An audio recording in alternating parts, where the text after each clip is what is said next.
In 2018, Sony decided to drop one of the most amazing Spider-Man movies of all time. Into the Spider-Verse is a phenomenal movie. I mean, the artwork, the animation, the story, it's everything a Spider-Man fan could ask for. And of course, like many other collectors, I wanted a good figure from this movie. But who? Of course, I do love Miles. I think I will eventually get the Sentinel Miles. But the one character I loved the most in this movie was Peter B. Parker. This is arguably one of my favorite interpretations of Peter B. Parker. This older Spider-Man, I mean, it's amazing to see it in animation and not just from the comics. Of course, I wanted to wait for a good figure, and at the time, I always relied on Marvel Legends. I was like, okay, let's wait on a good wave, and then they decided to release this. What the hell is that? Obviously, they did do a wave, and their Peter B. Parker was pretty good, but I felt like it could be better. And of course, a company that has been growing more and more popular at the time decided to release Peter B. Parker. Oh my god, he looks incredible. But Steve Poole, Sentinel has a better one. It's clearly the better figure. You have it as a base and everything. Why don't you just get the Sentinel? Hold on there. The Sentinel, and I will admit, is an amazing figure. I've seen all the photos with him and everything. But to me, he emulates more of Peter Parker from the beginning half of the movie. I want an accurate looking Peter B. Parker. I mean, when you compare the two and you show them next to the film, it's clear that each of them represents a different Spidey. And I know Sentinel comes with an alternate belly piece, but I mean, come on, it still looks like that skinny, younger Peter Parker. I wanted Peter B. Parker. I mean, come on, look at Mafex. You cannot tell me that looks animation accurate. Look at that. I mean, come on. So, behold, the Mafex Peter B. Parker. And this is my second Mafex, and I love the artwork on this box. I don't know, I just love how stylized it is. I rarely keep boxes, but this is one I'm definitely gonna keep. I mean, it just looks so cool. Like, I don't know, I guess it just has that sentimental value. And here's the figure. Wow, that is, I mean, I have no words. This dude is just perfect. To me, he's almost perfect. There are some flaws, but this is my favorite Mafex figure right now. I have not had this much fun with my Far From Home Spidey, and I love that figure. I mean, you've seen him in the stop motion from a while back, but this one, oh god, I just know I'm gonna use him in a stop motion pretty soon. Like, I just know it. So, let's go ahead and take a closer look at the figure.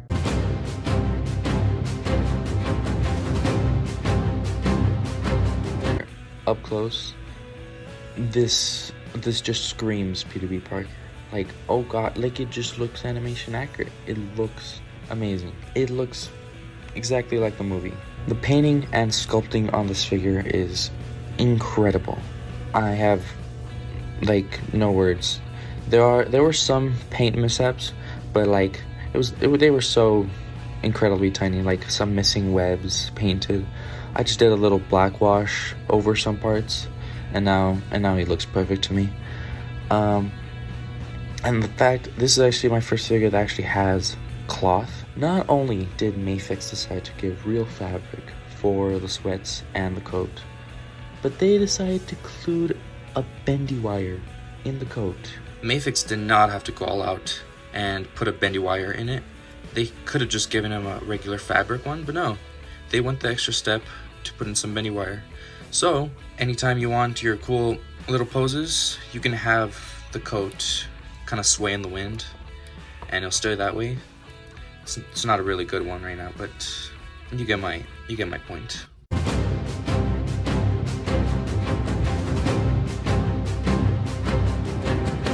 One of the biggest parts of this figure is the amount of accessories he comes with. And I mean, compared to other Mafex figures, this is a lot. Alright? He comes with a pair of feet, a pair of magnetic feet, a half-mast Peter B Parker sculpt, a squinty-eyed look, and normal eyes for the mask. He also comes with a regular mask to have just lying around, or you could have him hold it. He comes with grabbing hands for his webs, another pair of grabbing hands. I'm not exactly sure what you want him to hold, but it could be whatever you want. A pair of fists, a coffee mug, a holding hand, and as you can see, I kind of customized it to look like Starbucks. A pizza, web shooting hands, wall crawling hands, another pair of wall crawling hands, just a little slightly different. A pair of magnetic hands to go with the magnetic feet, a pair of relaxed hands. He comes with a pair of mask holding hands, and it's actually really simple to get the mask in. So they have there's a little peg here, and there's also a little tiny hole at the top of the mask, and you could just get it to see right there. And you see how simple that was. It doesn't come off easily, so you can mess with it for a while and it won't fall off. And it's really easy to get off too, so there you go. Another pair of lower legs to have the full suited version. It comes with one really long web, two shorter webs, and two really short webs. It comes with a cool stand. There's two ways you can have it. They give you two separate pieces for the stand.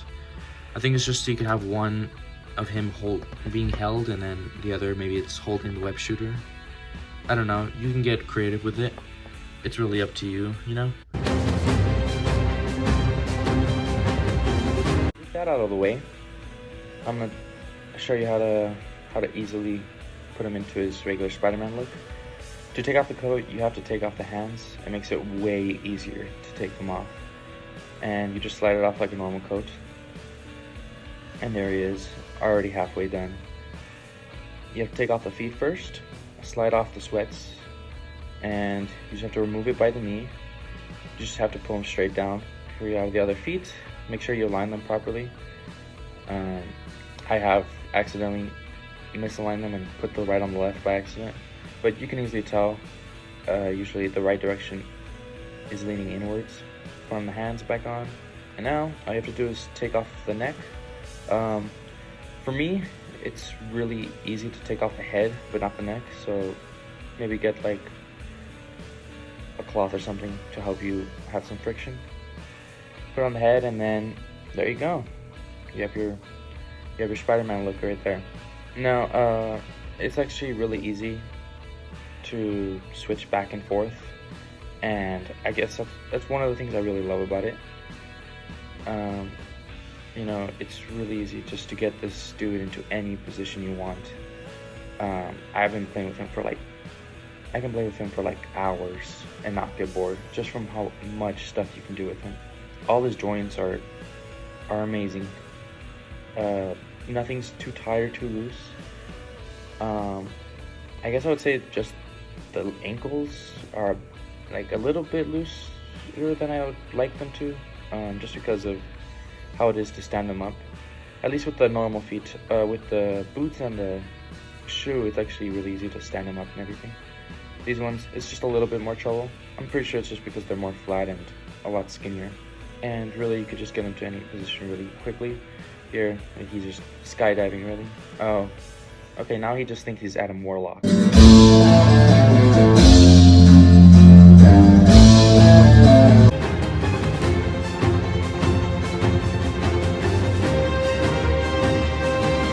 Onto the articulation. This guy has great articulation. Up here at the head, he has a ball joint, so you can look up, down, tilt, side to side. He also has one in his neck, so you can get a lot of range of motion. Moving the coat here, he has a diaphragm, and it moves all around. He also has one here at the waist, so you can get a lot of range there too. Most Mafex have that. Okay, with the coat, it actually doesn't hinder him at all. Like, you can get every other pose without the coat. So he has a double bicep joint here, and he also has a butterfly joint, so you can get a lot of range during your, like, if you want him swinging or anything. Right here, he has a hinge joint on the hands, and turning it side, you could have them side to side, however you want them, really. Down here on the legs, his legs can go up that far, not so much back. And pushing this down, you can see that he has an upper thigh, not a cut, but he can move his thighs side to side there. Helps with any posing. His knees allow him to kick back that far, and with these feet, here with the boot, he actually has a lot of range of motion. I was actually surprised. Here with the shoe, it's around the same as the normal feet. It's not much of a big difference here. I can get him fighting with the Avengers. I can get him being with the rest of the Spider-Verse. I can get this dude into so many poses. It's amazing, like all the amount of things I could do with him. I can have him fighting the Sinister Six. I can get him doing some JoJo poses if I wanted to. Everything, everywhere is a JoJo reference. Why? Why can't I escape it? Let me in your world, you know. That's why this boy looking lonely, you know, boy, that's why. I wanna be your lady,